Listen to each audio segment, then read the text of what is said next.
If a massive steel bridge collapses, we uh we rarely blame the bridge itself, right? We blame the invisible stress. We Right. blame the microfractures, the years of tiny calculated loads pushing the steel day after day until one afternoon, under a completely normal amount of traffic, the whole structure just shatters. It just gives out. Exactly. Welcome to this deep dive. Today, we have a very specific mission for you listening. We are examining a single, incredibly potent 43-word quote from a viral video by the YouTube channel God's Will Amicon. Just 43 words. Yeah, just a handful of sentences. But our goal is to dissect exactly why human beings break under invisible pressure. And, well, more importantly, what happens when the architect of that pressure points at the rubble and calls the collapse a character flaw. It is such a profound shift in perspective. I mean, in a world that is just saturated with endless information and, hours-long lectures trying to untangle confusing interactions, this specific source material takes an entirely different approach. It really does. It acts as a forensic masterclass in human psychology, compressed into just those few sentences. Mm. So we are going to slow way down today to look at the anatomy of this emotional dynamic. Yeah, we want to give you the tools to spot the mechanics of this behavior in real time, because once you see the blueprint, the structure loses its power to confuse you. Absolutely. Okay, let's unpack this. The source begins with the definitive statement. Pushing someone to their breaking point and then shaming them for breaking is emotional abuse. The quote explicitly states, it's not an accident, it is a tactic. A tactic. Right. Yeah. And the immediate classification here feels like a bucket of cold water. There is no softening of the blow. The source isn't calling this a miscommunication or like a minor personality clash. No, not at all. It just strips away any excuse of clumsiness and forces us to look directly at the intent behind the behavior. The phrasing actually demands that we abandon the benefit of the doubt entirely. I mean, think about the nature of a genuine accident in a relationship. If I accidentally hurt your feelings, my immediate response is going to be surprise, followed by remorse, and then, an attempt to repair the damage. Yeah, you try to fix it. Exactly. The source text pulls us entirely out of that realm by using the word tactic. A tactic implies a predetermined sequence of actions executed to achieve a specific calculated outcome. It implies a game board. Right, a game board where one person knows the rules and the other person doesn't even realize a game is being played. But, looking at the mechanics of this intent, something feels a little counterintuitive to me. How so? Well, if the ultimate goal is manipulation, if they want control over you or want to steer a dynamic to their advantage, why use provocation as the primary tool? A good question. I mean, why not use charm? Why not use persuasion, flattery, or mirroring?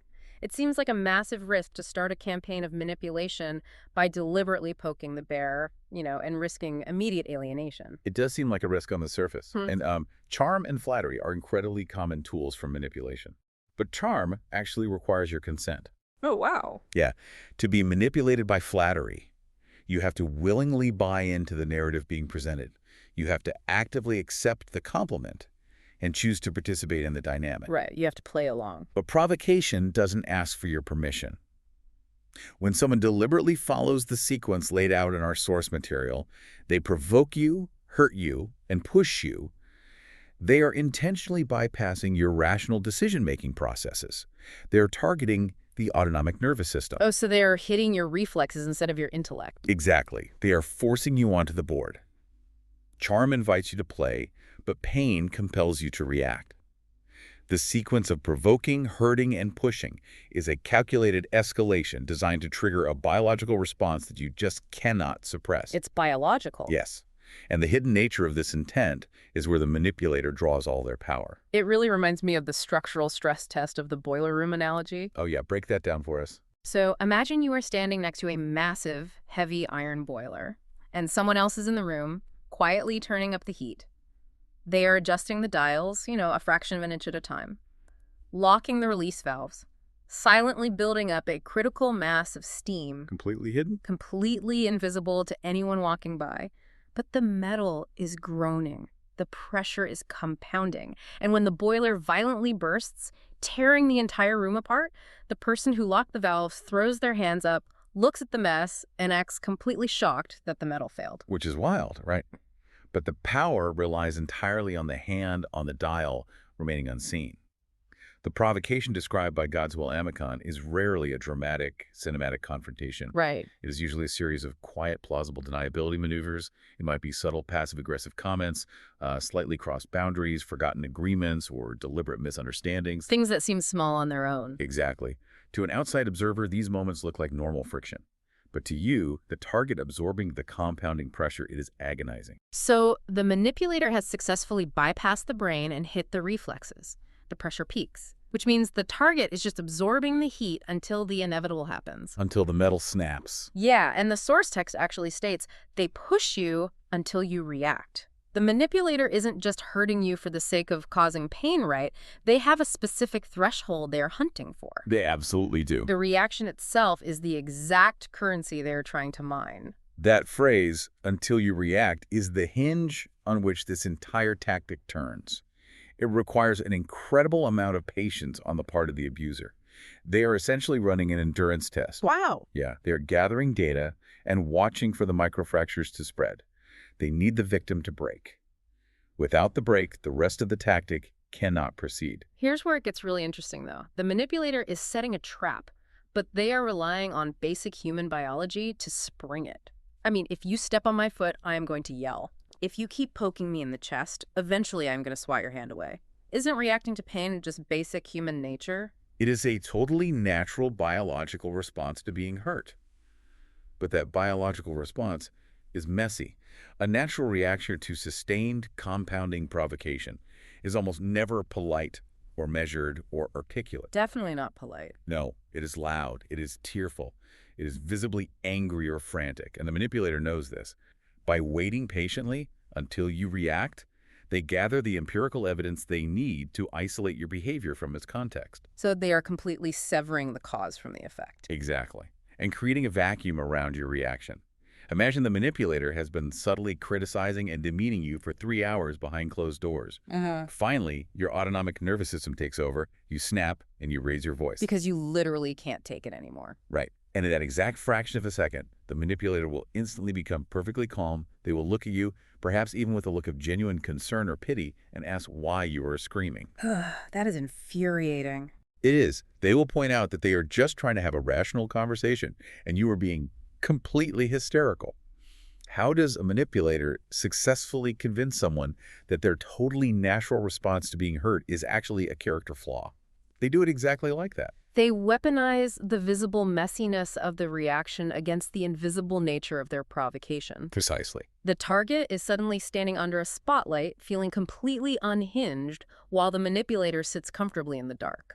This is the initiation of the next phase, which the source identifies as shaming them for breaking.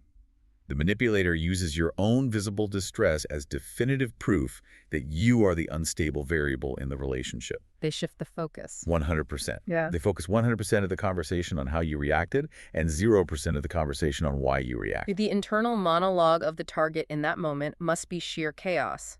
When you are hit with that shaming, the natural instinct is to turn inward. You begin to audit your own behavior instead of theirs. The cognitive dissonance is staggering. The shaming serves a highly specific psychological purpose. It induces profound self-doubt. You hear the manipulator calling you irrational, and because you are currently experiencing heightened, messy emotions, You kind of believe them. yeah, a part of your brain agrees with them. You think, maybe I am too sensitive, maybe I shouldn't have yelled, maybe my reaction really is the problem here. And in that moment of intense self-doubt, the target completely forgets about the hours of quiet provocation that led up to the breaking point. The fog rolls in.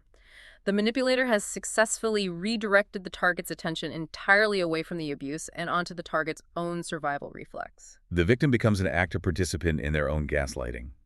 They begin to police their own reactions, desperately trying to prove they aren't crazy or unstable, which, leaves them even more vulnerable to the next round of invisible pressure. Right.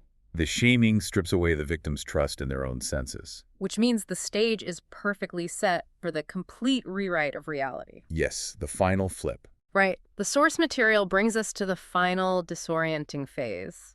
It says, then they flip the blame and play the victim, that is manipulation. So what does this all mean? The instigator, the person who meticulously adjusted the dials and locked the pressure valves, somehow walks away as the wounded party. This raises the most important question about the architecture of blame in this dynamic. The ultimate payoff for the manipulator isn't just seeing you break. It's cleaning up the crime scene by completely reversing the roles of victim and offender. It's brilliant in a really dark way. Very dark. Playing the victim completely absolves the instigator of the initial hurt and provocation outlined in the beginning of the quote. It's the classic pickpocket in a crowded tourist plaza. I love this analogy. Yeah, picture this. You're walking, enjoying the day, and a thief intentionally bumps into you hard. That's the provocation. While you are momentarily stunned and off balance, they slip your wallet out of your pocket. That's the hurt. Right. You quickly realize what just happened. You spin around, point directly at them, and yell for them to give your wallet back. You've reacted. The trap is sprung. Exactly. Before you can even call for help, the thief falls dramatically to the cobblestones, points directly back at you, and screams at the top of their lungs that you are attacking them, Oh, man. that you just tried to rob them. A crowd instantly gathers. The authorities arrive. And instead of investigating a stolen wallet, the authorities and the crowd are questioning you about why you were screaming at a poor, defenseless person on the ground. It's so disorienting. The thief uses the sheer chaos of your totally justified reaction to confuse the crowd and, more importantly, to disorient you. That visualization captures the exact emotional physics described by the source. The thief playing the victim creates a scenario where the actual victim is suddenly put on the defensive. By flipping the blame, the manipulator successfully creates a closed loop of emotional abuse. A closed loop. So instead of a healthy conflict where an offense is followed by an expression of hurt, an apology, and an open path to resolution, this loop ensures the victim is the one constantly apologizing, erasing the original offense entirely. The sequence becomes a perfect circle. I provoke you. You react. I shame you for your messy reaction. Then I claim that your reaction actually caused me deep emotional harm, elevating me to the status of the primary victim. Wow. Yeah. Now, you are so consumed with guilt over your own reaction and so desperate to prove you aren't the monster I claim you are that you apologize to me. The target ends up carrying the guilt for a conflict they didn't even start. The loop closes, the manipulator maintains total control, and the target is left exhausted, just questioning their own grip on reality. And we really have to recognize the incredible compounding toll this takes over time. When you are constantly pushed to your breaking point and then told that the act of breaking is a sign of your own toxicity, your internal compass just shatters. You lose trust in yourself. You do. You start walking on eggshells. You spend all your energy trying desperately to avoid reacting, which sadly only signals to the manipulator that they need to push harder to get the currency they require. Because if they don't get the reaction, they don't get the fuel. They are completely starved of the one thing they need to trigger that role reversal phase. If you don't react, the pickpocket doesn't have an excuse to throw themselves on the ground and scream. The entire tactical framework, from the first provocation to the final flip blame, relies absolutely on your predictable biological response to pain and frustration. Right. If we look back at the source quote, it is vital to memorize the progression it lays out. It is a mathematical formula: provocation, reaction, shaming, flipping the blame, playing the victim. Let me repeat that for the listeners. Provocation, reaction, shaming, flipping the blame, playing the victim. It really is a clinical, step-by-step instruction manual for manipulation. And yet, I don't know if there is something deeply empowering about seeing it laid out so plainly. There is immense power in clarity. The disorientation of the victim relies heavily on the situation feeling chaotic, senseless, and unique to their own supposed failings. But they're the only one this is happening to. Right. Simply being able to label this exact sequence as emotional abuse and a tactic strips the behavior of its confusing power. When you read this quote and realize you are inside a calculated formula rather than a chaotic anomaly, the fog begins to lift. You can finally see the game board. You can step back, look at the dynamic objectively, and recognize that the pressure on the boiler was manufactured. You take away their ability to operate in the shadows. Once you name the tactic, you can stop auditing yourself for the microfractures in your own steel. You stop looking at the collapse and start looking at the engineer who placed the weight there to begin with. Understanding the mechanic is the crucial first step. Altering your role within that mechanic is the second. Because remember, the formula requires your participation to reach its conclusion. Which leaves us with a final, vital thought for you to carry forward long after this deep dive ends. We know the sequence now. We know that a manipulator's entire tactical strategy relies absolutely on pushing you until you react. The reaction is the fuel. The reaction is the only fuel that allows them to play the victim and flip the blame. So think about this. What happens to their power and their entire strategy when you recognize the trap they've set and you choose complete, unshakable stillness instead of breaking? It breaks the loop before it can even close. It changes the entire physics of the interaction. You become a bridge that simply refuses to collapse, leaving the architect with nothing but their own invisible pressure. Take care of yourself out there, and we'll catch you on the next deep dive.